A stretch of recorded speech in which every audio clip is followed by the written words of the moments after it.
अस्सलाम वालेकुम स्टूडेंट्स। अब हम पढ़ेंगे कूलम्ब्स लॉ। कूलम्ब्स लॉ कहता है कि दो चार्जेस के दरमियान जो इलेक्ट्रोस्टैटिक फोर्स होगी वो चार्जेस को मल्टीप्लाई करने के बाद जो वैल्यू मिलेगी यानी दो चार्जेस का प्रोडक्ट उससे डायरेक्टली प्रोपोर्शनल होती है और इनके दरमियान के फासले के स्क्वायर से इन्वर्सली प्रोपोर्शनल।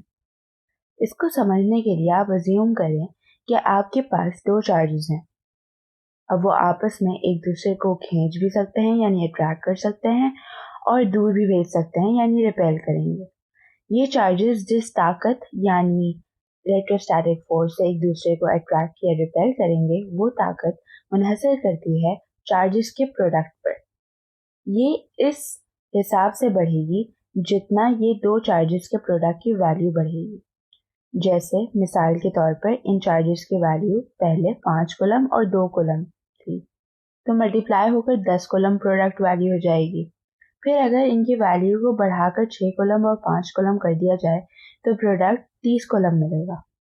जब हमारे चार्जेस का प्रोडक्ट 3 गुना ज़्यादा बढ़ेगा तो इन चार्जेस के दरमियान की फोर्स भी 3 गुना बढ़ जाएगी।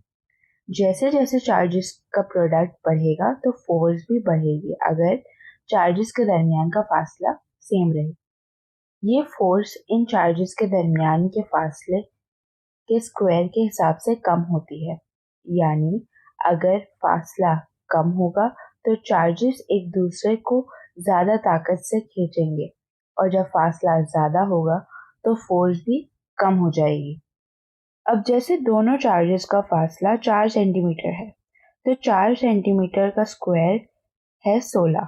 फिर अगर इस फासले को 2 सेंटीमीटर तक कम कर दिया जाए तो 2 का स्क्वायर 4 सेंटीमीटर होगा। ये 4 गुना पहले से कम फासला है तो चार्जेस में आपस में फोर्स भी 4 गुना कम हो जाएगी। जैसे जैसे फासला कम होगा फोर्स बढ़ती जाएगी अगर चार्जेस की वैल्यू सेम रहे। इलेक्ट्रोस्टैटिक फोर्स चार्जेस और इनके दरमियान का फासले का उतार चढ़ाव और इनका रिलेशन डिपेंड करता है कांस्टेंट ऑफ प्रोपोर्शनैलिटी के पर, और के डिपेंड करता है फोर्स चार्जेस और इनके दरमियान के डिस्टेंस को किस यूनिट में मेजर किया गया है और चार्जेस किस मीडियम में मौजूद है। के बराबर होता है 1/4 पाई एप्सिलॉन नॉट के। Epsilon not permittivity in space को कहते हैं, यानी वैक्यूम में चार्ज की कितनी इलेक्ट्रिक फील्ड गुजर सकती है। इसकी वैल्यू होती है 8.85 into 10 to the power -12 newton metre square per coulomb minus square होती है।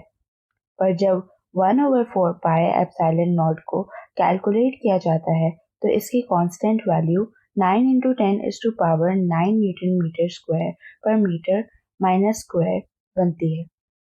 जब हम चार्जेस की फोर्स को वैक्यूम में मेजर करते हैं तो के की वैल्यू यही रहती है, मगर जब चार्जेस किसी और मीडियम में प्लेस किए जाते हैं तो के की वैल्यू बदल जाती है, क्योंकि फिर इसकी मीडियम की अपनी एक रिलेटिव परमिटिविटी होती है, जैसे कि एयर की है 1.0006, जिसको हम परमिटिविटी इन वैक्यूम से मल्टीप्लाई करते हैं। अगर किसी और दूसरे मीडियम में चार्जेस मौजूद हों तो उनके दरमियान की फोर्स इस तरह कैलकुलेट की जाती है। अब हमारे पास चार्जेस हैं Q1 और Q2। ये दोनों चार्जेस की वैल्यू सेम है और दोनों पॉजिटिव हैं।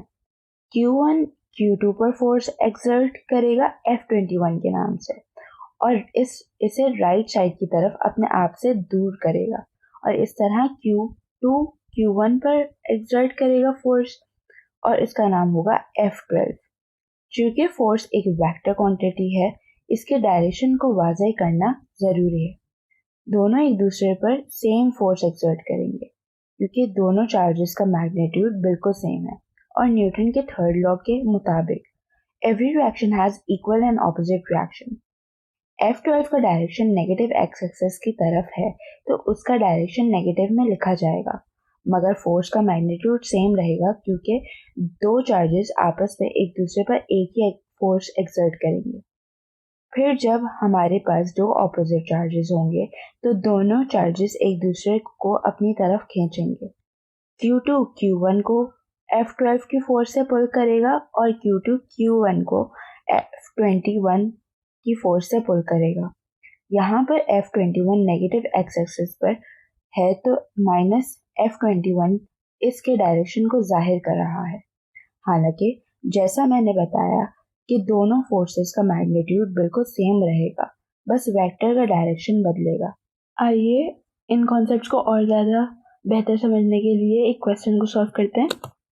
यहाँ पर हमसे पूछा गया है कि द कूलम्ब्स कांस्टेंट के किस चीज़ पर डिपेंड करता है। तो जैसे कि मैंने थोड़ी देर पहले बताया कि ये नेचर ऑफ मीडियम यानी चार्जेस कौन से मीडियम पे पाए जाते हैं, कहाँ मौजूद हैं, और फोर्स चार्ज और उनके दरमियान चार्जेस के दरमियान के डिस्टेंस के यूनिट्स के ऊपर कि वो किस यूनिट में इस्तेमाल किए जा रहे हैं उन यूनिट्स के ऊपर डिपेंड करते हैं। Thank you.